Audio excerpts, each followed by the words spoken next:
অনেক প্রাণ উপকার করে।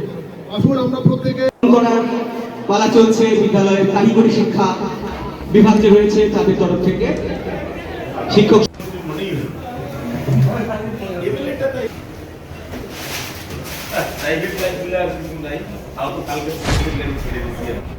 ফালাকাটার প্রত্যন্ত এলাকার শিক্ষা প্রতিষ্ঠান দেওগাঁও হাই স্কুলে শনিবার যেন উৎসবের আবহ। কারণ বিদ্যালয়ের প্রধান শিক্ষক থেকে রাজ্যের পূর্ণমন্ত্রী এই অসাধারণ যাত্রাপথের নায়ক দীপক বর্মন প্রথমবারের মতো ফিরে এলেন নিজের স্কুলে। স্কুল প্রাঙ্গণে পা রাখতেই ছাত্রছাত্রী, শিক্ষক শিক্ষিকা, অভিভাবক এবং এলাকার বাসিন্দারা উষ্ণ অভ্যর্থনায় তাকে বরণ করে নেন। পড়ুয়াদের পুষ্পবৃষ্টির মধ্য দিয়ে সংবর্ধনা কক্ষে নিয়ে যাওয়া হয় নবনিযুক্ত মন্ত্রীকে। পরে বিদ্যালয়ের পক্ষ থেকে তাকে আনুষ্ঠানিক সম্মাননা প্রদান করা হয়। উল্লেখ্য, দীর্ঘদিন ধরে দেওগাঁও হাই স্কুলের প্রধান শিক্ষক হিসেবে দায়িত্ব পালন করেছেন দীপক বর্মন।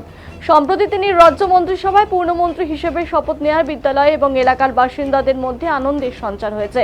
সকলেরই আশা তারা নতুন দায়িত্ব শিক্ষাক্ষেত্রের উন্নয়নে ইতিবাচক প্রভাব ফেলবে।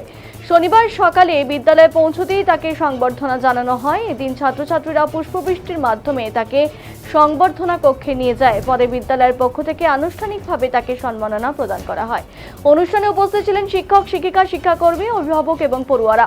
সংবর্ধনা অনুষ্ঠানের পাশাপাশি মায়ের নামে একটি গাছ কর্মসূচির আওতায় একটি বৃক্ষরোপণ করে কর্মসূচির সূচনা করেন মন্ত্রী দীপক বর্মন।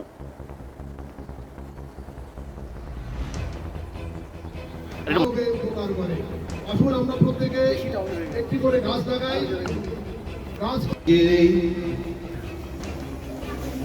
ছোট্ট একটি অনুষ্ঠান কিন্তু বৃহৎ উদ্দেশ্য নিয়ে আমাদের প্রিয় প্রধান শিক্ষক মাননীয় দীপক বর্মন মহাশয় আমাদের দেওগাঁও উচ্চ বিদ্যালয়ের প্রধান শিক্ষক তথা তিনি 1 তারিখ থেকে পশ্চিমবঙ্গের একজন ক্যাবিনেট মিনিস্টার।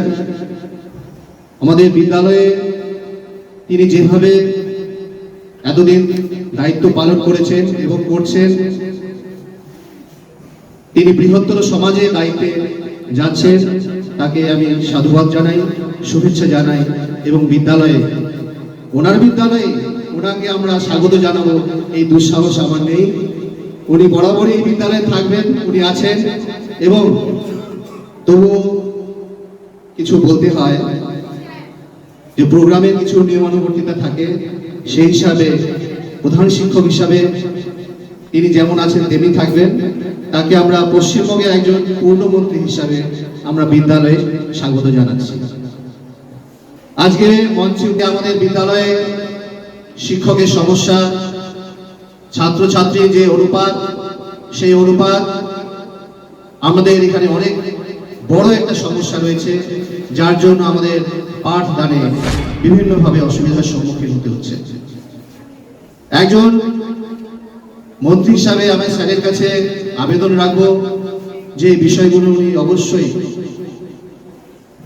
আমাদের যে বিধানসভা আছে সেখানে উনি রাখবেন এবং সুষ্ঠু, শান্তি এবং ছাত্রছাত্রীদের ভবিষ্যতের কথা মাথায় রেখে শিক্ষাঙ্গন যেগুলো আছে আমাদের সমস্ত পশ্চিমবঙ্গে, সেই দিকগুলো ওনারা ঠিকঠাক করবেন। তৎসহ আমাদের বিদ্যালয়ে যে পরিকাঠামোগত দিকগুলো রয়েছে স্যার নিজেই জানেন, নতুন করে বলার কিছু নেই। পরবর্তীকালে আমরা যখন আরো কিছু অভাব অনুভব করব, অবশ্যই স্যারের কাছে আমরা ছুটে যাব। অবশ্যই স্যার সেগুলো দেখবেন। আমাদের এতদ অঞ্চলের বিভিন্ন যে প্রাইমারি স্কুলগুলো আছে, সেই প্রাইমারি স্কুলগুলোর সাথে আমাদের যে হাই স্কুলগুলো আছে তার একটা সুষ্ঠু কোলাবোরেশন, টিচারদের সঙ্গে যে একটা সৌহার্দ্যপূর্ণ যে আদান প্রদান, সেটা যাতে হয় ভবিষ্যতে, সেই দিকগুলো আমরা আপনার কাছে প্রস্তাব রাখব। এবং আমি একজন আপনাদের এই বিদ্যালয়ের একজন সহকর্মী, কখনোই আমাদের মনে হয়নি যে আমি অ্যাসিস্ট্যান্ট হেডমাস্টার মশাই, উনি অ্যাসিস্ট্যান্ট টিচার, উনি একজন করণিক। আমাদের কখনোই মনে হয়নি। এই বিদ্যালয় যেভাবে চলেছে সেইভাবেই চলবে। আমাদের নিজেদের দায়িত্ব, নিজেদের কর্তব্য আমাদের বুঝে আমাদের কাজ করতে হবে। সকলে মিলে আমরা একটি টিম ওয়ার্ক হিসেবে কাজ করব এবং এই বিদ্যালয়ের যে সুনাম আমাদের জেলায় আমাদের রাজ্যে যেভাবে ছড়িয়ে গেছে স্যারের মাধ্যম দিয়ে, সেই সুনামকে আমরা আরো উচ্চ শিখরে নিয়ে যাব। এটা আমাদের শিক্ষকদের তথা আমাদের দেওগাঁও যে শিক্ষাঙ্গনে যে টিম আছে তাদের পক্ষ থেকে আমরা অঙ্গীকার করছি।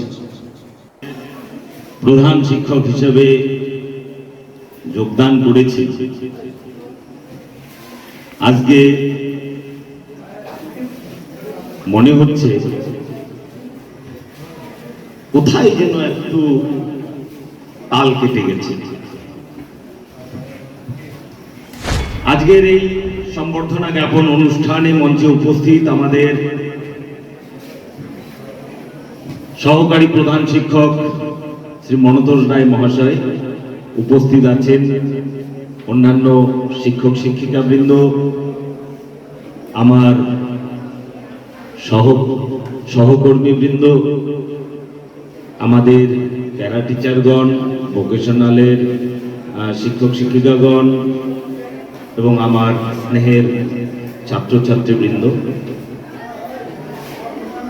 যত প্রবৃত্তি মানুষের পাশে দাঁড়ানো, সেটাই করতে করতে আজকে সময়ের স্রোতে আমি পশ্চিমবঙ্গের একজন মন্ত্রী। এতে আমার নিজস্ব যোগদান কতটা বলা মুশকিল, কিন্তু পারিপার্শ্বিক পরিস্থিতির যোগদান অনেক বেশি। পারিপার্শ্বিক পরিস্থিতি, আমার সঙ্গে যারা বন্ধু বান্ধব এবং একই সঙ্গে যারা আমার শুভাকাঙ্ক্ষী, তাদের অবদান অনেক বেশি। তারাই যেন অনেকটা ঠেলতে ঠেলতে আমাকে আজকে মন্ত্রী বানিয়ে দিল।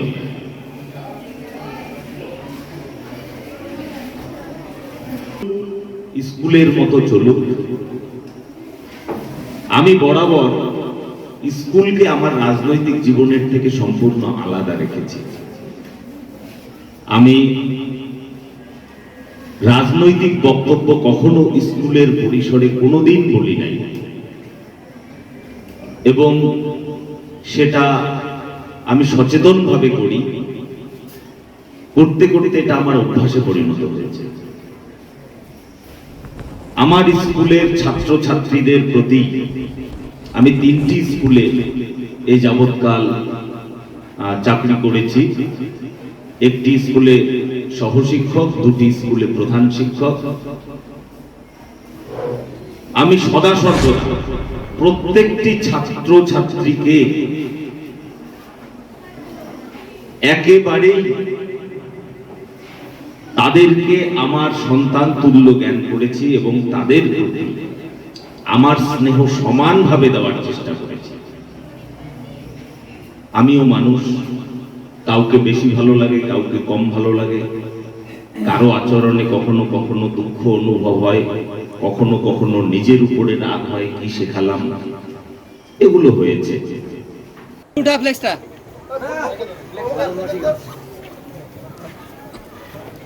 অনেক প্রাণ মানবে উপকার করে। আসুন আমরা প্রত্যেকে একটি করে গাছ লাগাই। গাছ কথা বলে না, আসুন গাছ গাড়ো না, গাছ গাড়ো। একটি করে গাছ লাগাই, পরিবেশকে সুস্থ এবং আমরা প্রত্যেকে